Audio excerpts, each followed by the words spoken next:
Well, my name's Brendan. I'm part of the team here, and it's good to be with you. It's always good to be here on a Sunday morning, and we're still in the story of Esther.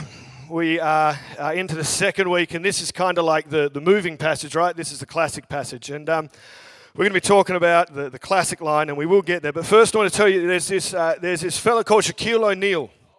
Now, Shaquille O'Neal, best known for his role as Kazam in the movie Kazam. He also played some basketball. Shaquille O'Neal played some basketball, shot 51% from the free throw line. Bad. It's not good. That, as a professional basketballer, you should shoot more than that, because what started to happen. Now, I'm not a basketball connoisseur. I know he played for the Magic. I have a Magic singlet, so that's the extent of my basketball. But I know 51% is bad because you get a free throw and there's no pressure. You go to the line and you shoot. He shot at 51%. Big, tall guy, 7'1". So basically what started happening was teams just started, it was called hack a shack. Yeah, hack a shack, because you foul him, he couldn't jump up and use his height. He then had to go to the free throw line and throw. And he shot at 51%, which is, at an elite level of sport, is awful. So you could take a chance there and go, well, he might not get any points. He's guaranteed to dunk on me, but if I hack a shack, he'll probably miss one, and he'll get 1 point instead of 2, or 0 points instead of 2. To sort this out, the coaching staff get in this guy named Ricky Barry. This guy called Ricky Barry, legend of the game, right? Legend, probably not, but legend of the game. Still holds a record for the most average points in playoff series at 36 points. Now, Ricky Barry averaged around 90% from the free throw line. 90%, significantly better than 51%. And they thought, let's get Ricky Barry to teach Shaquille O'Neal how to shoot from the free throw line. Now, I'm going to ask Pastor Phil to come up. He doesn't know this. I'm just going to ask him to come up and help us out here, because what you need to understand is there's really one way to shoot a free throw. Can you show us how you'd line up for a free throw? Yeah. Bang. Yep. Going up. Bang. That's good, isn't it? Yeah. And that looks pretty cool. Now, Ricky Barry had a 90% efficiency because he shot a bit differently. He shot from down here. Bang. The underhand shot, or the granny shot, right? Yeah, you knew. You're a basketball connoisseur yourself. And he shot at 90% like that. Now, can we do that again just now? Doesn't look very cool for elite sport, does it? Can we thank Pastor Phil for coming up and jumping up and doing that? Doesn't look elite. And a 7'1" cool dude like Shaquille O'Neal, the legend goes, in practice, he was actually very successful at it. Didn't do it in a game because it wasn't cool. Side note, a legendary player, Wilt Chamberlain, had a massive season, averaged 51 points for the year, had a 100-point game where he shot 28 from 32 from the free throw line. He did the underhand, and then he gave it up because he said it didn't look cool, in more 1960s kind of language. So Shaquille O'Neal never did this because it wasn't cool. It looked silly, and that's literally the reason. It looked dumb, and he couldn't bring himself to do it. Imagine it's Game 7 of the playoffs. Dying seconds, 3-3, gets fouled. They hack a shack. 2 points down, and he has a chance to win the game, win the flag. Right? I like saying flag. I think rings is very individual. I don't like that. You win a flag as a team. You don't win rings as a team. But comes down to this shot. The courageous thing to do is the underhand. Win the game for your team. The cool thing to do is to have a 51% chance and look good doing that. Such a fascinating decision in his career to not up from 51% because it didn't look cool. I understand the tensions of playing sport properly, but if you've got a chance to almost guarantee a shot, you've got to take it. Courage comes in many different shapes and forms, right? The courage to admit you were wrong. The courage to challenge a long-held belief. The courage to ask questions. The courage to stand up to someone who is treating you wrong. The courage to do something different despite the outcome and how people might treat you for that outcome. Courage is pushing through something despite the presence of fear. And this week we get to cover the classic passage in Esther. for such a time as this. This is a classic courage verse for many Christians. And you may only know this verse from a tea towel. You may only know this verse from a Christian bookshop because you see it everywhere. But there's a reason why this verse is so iconic and so important to the Christian faith. And this morning we're going to look a little bit at why Esther needs courage. And we're going to go through chapters 4 to 7. We're going to paraphrase. We're going to journey. If you've got your Bibles, keep it open. I'm not going to go exactly verse for verse, but I am going to wrap up the big ideas. Otherwise, we'll be reading for a long time. And so far in our story, there have been banquets, there have been decrees, there have been a bunch of coincidences, and we have a big problem. Amongst all of this that's been going on, the four characters, we've got the king, we've got Esther, we've got Mordecai. Can we all say Mordecai? Such a great name. And we've got Haman. And Haman is the big antagonist, and he has managed to wrangle his way into the king's ear, and a decree has been made that will bring the annihilation of the Jewish people who are in Persia. And this is no small feat. Now, something to recognize here about the Jewish people in Persia. Now, this is not like it's slaves or captives or exiles in Persia. So 586, the destruction of Jerusalem, the exile into Babylon happens, and the Jewish people are exiled. Then in around 536, the Persians come and conquer Babylon. And in doing so, this guy named Cyrus the Great permits for the Jewish people to return, to leave freely and head home, and that's where we get the Second Temple period. But a bunch actually didn't leave. They stayed. And they stayed in Persia as kind of normal people. They were no longer slaves. They were no longer exiles. They actually made their way into society, were integrated into life. And we kind of see that because Mordecai is known to be Jewish, yet he's at the king's gate. So there's some respectability there for Mordecai. So this isn't a story of Haman trying to destroy slaves. This is a story of Haman actually trying to annihilate a people group who are integrated into life, into society. There's also another important coincidence that we see through in chapter 2. Mordecai happens to be sitting in a certain place at a certain time, and he hears the plot to kill a king. And it says Esther told the king about this in the name of Mordecai, and it's recorded in the king's books, in the king's, like, what's been going on in history. And that seems like a random little event, but it's foreshadowing and it's quite important. So let's swing through these few chapters. Chapters 4, 5, 6, and 7. And we're going to start at 4. So Mordecai learns this plan. He learns the plan to have the Jews killed. And he is devastated. He puts on sackcloth and ash and he wails throughout the city. This is a very obvious way for Jewish people to mourn. And again, it gives us this idea that he doesn't need to do that in high. He can walk through the city freely, mourning that way. Another picture to the fact that he is part of this society.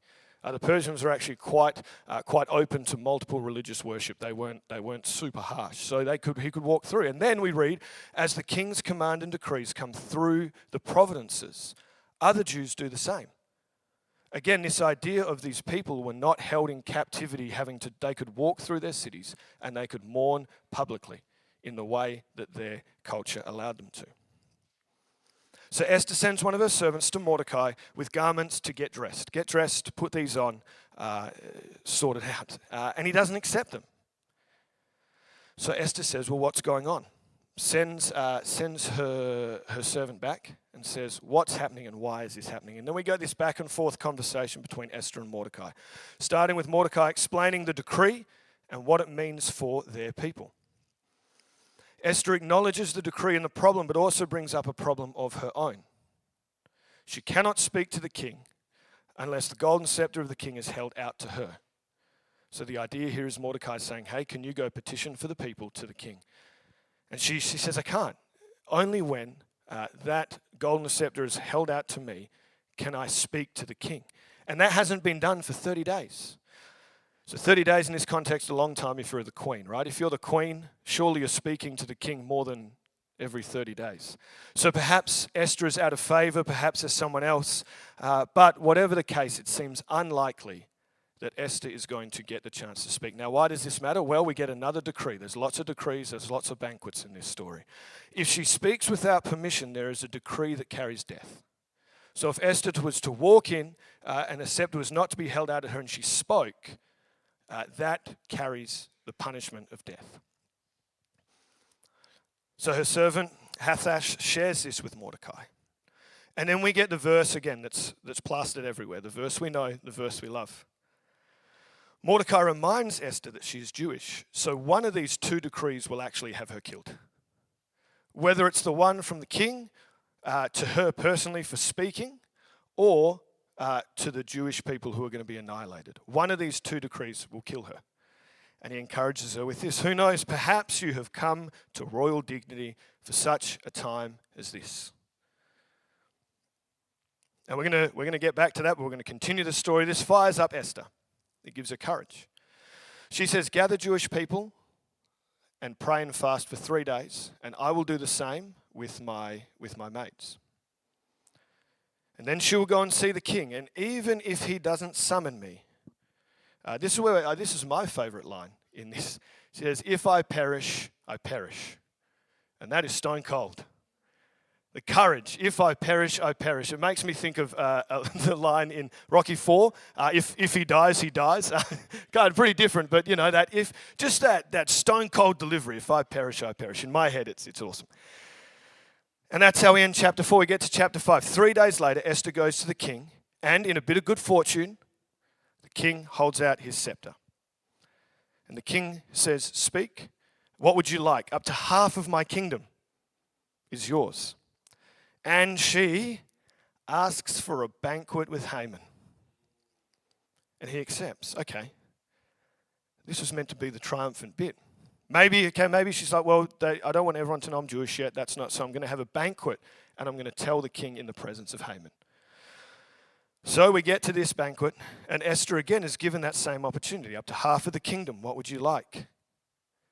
And Esther asks for another banquet with Haman the next night. What's going on here?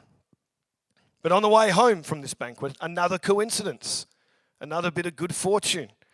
Haman saw Mordecai at the gates and saw that Mordecai was not fazed at all by Haman's presence. Who he was, Haman goes, and Mordecai is not bothered, or he just doesn't recognize him as a good fella. And that makes Haman furious. He thinks of everything he has. He has all the riches. He's the second most powerful person in this land. I got to have private dinner with the king and queen. He goes to his wife and he speaks all of this. And he says, but while Mordecai is alive, none of this matters. This all means nothing to me while Mordecai is alive. And last week, Janet did such a great job of unpacking the pride and the ego in Haman in our own lives and how that can drive us to destruction. And if you haven't listened, can I encourage you, jump on YouTube, have a listen to last week, because the pulling apart of Haman was great, and also how that affects our own lives. But he plans to make these really, really big gallows, 50 cubits high, and he says, this is where Mordecai will meet his end. At the same time, while this is going on, the king, he cannot sleep. So, in another bit of good fortune, another coincidence, he decides to have the records of the king read to him. As they read the part about Mordecai saving his life. He asks, what did we do to that fella to say thank you? And the king's servants say nothing. We didn't do anything. So we cut to the next morning. Haman comes in about he's pumped. He's got this giant gallows idea that's going to be awesome. He's going to make a giant gallows. And the king asks him what should be done for the man whom the king wishes to honor. Now, naturally, all Haman can think is, this is me. I'm going to be honored. I'm second in charge. I had a very good dinner last night with the king and queen. I'm about to be honored. So he lists a bunch of things that he thinks someone being honored by the king himself should get. Bring a robe the king has worn, a horse the king has ridden, bring a royal crown. Have a noble official take these things, put them on the man being celebrated, and then have that official parade that man around the city. And then we get a switcheroo, which is really cool, because this also signifies the kind of the lifting up of Mordecai and the downfall of Haman. The king tells Haman to do all of these things for Mordecai. Mordecai is the one to be celebrated. Mordecai is the one to be taken around. Mordecai, the Jew, is the one to be celebrated. Haman is now celebrating Mordecai, not just celebrating him, but leading leading that celebration. And this is important because it shows how detached the king is from the actual decree that he's put in place and how silly it is, right? The decree to have all Jewish people killed, and the man who made that decree happen is now parading around a Jew in the king's robes on the king's horse. And the king knows who Mordecai is. He says Mordecai the Jew. So he knows that this is a Jewish man. So it just shows this complete detachment from this law he's made to the people that he's called to annihilate. And in the Old Testament, there is a pattern here. Joseph goes from prisoner to ruler in Egypt. Daniel rises in Babylon. Mordecai rises in Persia. We see this story again and again. It's not an accidental passage of Scripture. For a people group who've had so much displacement, so much trial, so much struggle in their time, this rise from Mordecai is a huge comfort and encouragement for them as they're reading this. God might not be mentioned in this book, but his hand is everywhere. And God is elevating his people, and that is a common thread through the Old Testament, and here it is key that it's seen. So we get to chapter 7. After all of that happens, there's a second banquet. That night the king asks again, "What shall be done up to half of my kingdom?" And now, after Esther recognizes who she is, where she is placed, and what she can do, after 3 days of prayer and fasting from the Jewish people, after the king calls on Esther to speak, even though it seemed unlikely, after a favorable dinner with the king and Haman, after Haman's ego explosion about his hatred for Mordecai, after a bit of nighttime reading from the king to be reminded of the Jewish man Mordecai who saved him, after Haman celebrating Mordecai in a way that elevates this Jewish man in a huge way, after all of those coincidences take place, Esther asks for the salvation of her people. It is unknown who her people are at this stage. Esther hasn't told anyone that she is Jewish. She's never announced it to the king. The king asks, "Who is planning to annihilate your people?" What do you mean? This is outrageous.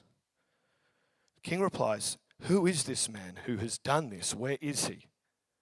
And Esther points to Haman. Such a time as this. She points to Haman after all of those things. The king goes for a walk in the garden. He's obviously distressed. I've made this decree. This guy who has done this. What do I do? And as he leaves, we read that Haman tries to beg for his life. And as the king comes back, he sees Haman begging probably for his life too close to Esther, and that's the kind of final nail in the coffin. And we actually read in a grim but poetic end, Haman is hung on the pole that he made for Mordecai. Incredible story and a lot going on.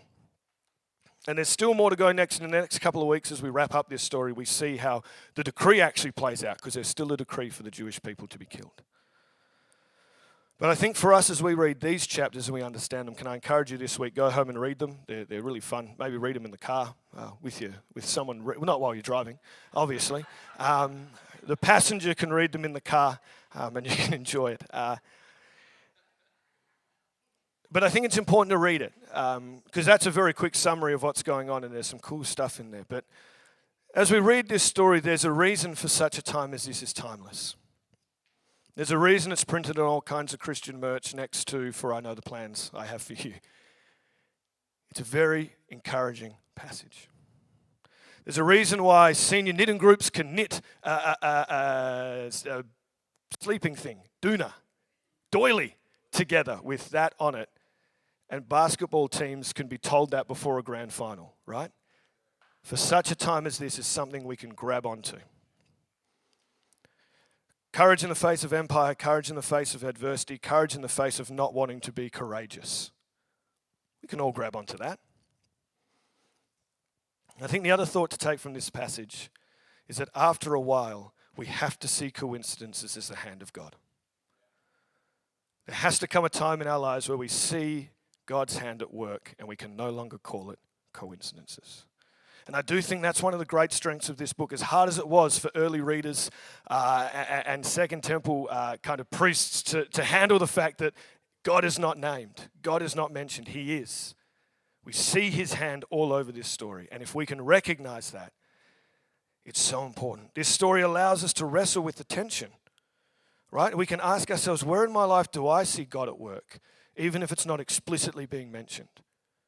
Even if I didn't pray for God, have your hand in this, or I'm not in a super Christian environment, whatever it might be, how do we see God's hand at work in all the little moments of our lives?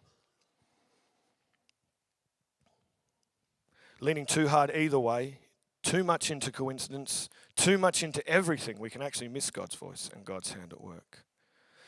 And my conclusion is this: those two things go hand in hand. For such a time as this goes hand in hand with seeing God's hand at work. The circumstances you find yourself in, good, bad, or somewhere in the middle, I believe God is at work in the midst of them. There's a bunch of things that had to happen for the Jewish people to be saved, right? If Esther wasn't queen, it's hard to see how this plays out positively. If Mordecai isn't at the gate and hears that assassination attempt, it's hard to see this story end positively. If Esther doesn't have courage to go and have the scepter pointed to it, it's hard to see this story end positively. Giving away the next few weeks, it ends positively. But the hand of God is in this, and it's the only way that this plays out positively, along with the action. And what an encouragement, right? For the people who have been through so much. Continue to seek God in your circumstances. It'll be clear that He is there. A little important note here is that Esther is not in charge. The point of this story isn't that if Jewish people got control, it would be good for them. The point of this story isn't if Christians get control, it will be good for us. We see how that plays out in the earlier parts of the Old Testament. In Judges, right? We see it play out poorly when Jewish people try and grab for control. They all did what was right in their own eyes. But Esther tells us when you have your chance, you need to take it. I'd like to propose that if for such a time as this is a statement on its own, it's actually quite weak. For such a time as this is only powerful because Esther says, if I perish, I perish. It is powerful because there is something done. By acknowledging there is something to be done in your life and not doing anything about it, you haven't been courageous. You've acknowledged the time, but done nothing. Recognizing the situation, seeing God's hand at work, and accepting the role you need to play is actually the triple threat that makes this story so cool and so tangible for our lives. As we read the story of Esther, you can see God's hand positioning all of the things. And the Old Testament is filled with this idea that if God doesn't go before His people, there is no point. If God's work isn't there, if God isn't at work, then the work is in vain. It's the story of everything that leads up to the exile, right? Like we just said, people doing their own thing, not recognizing God.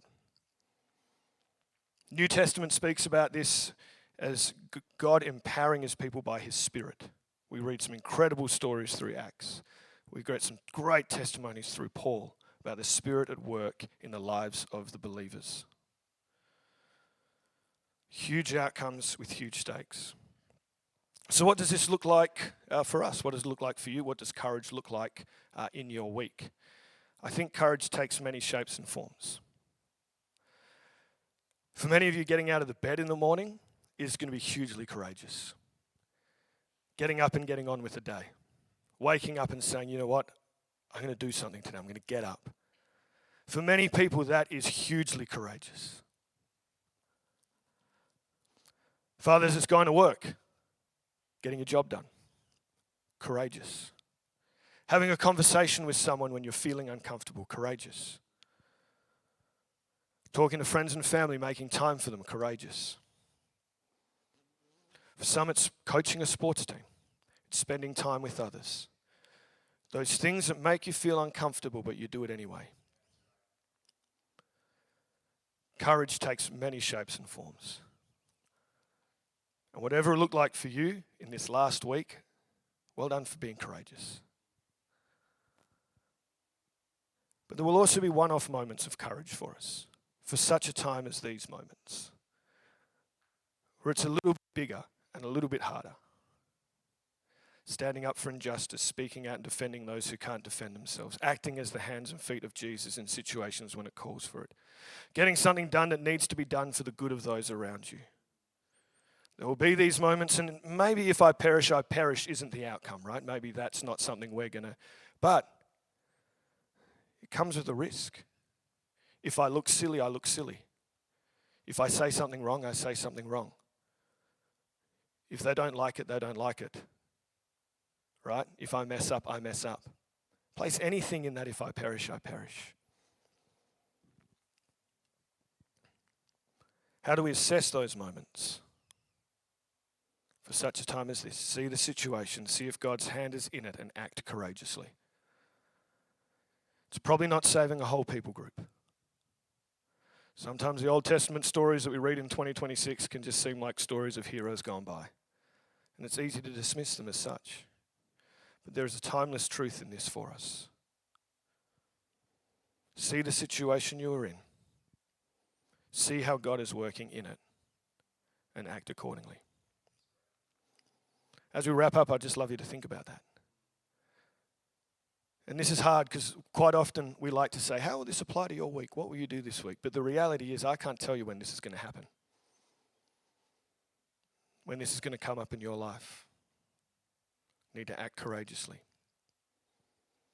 But I would love to pray for you.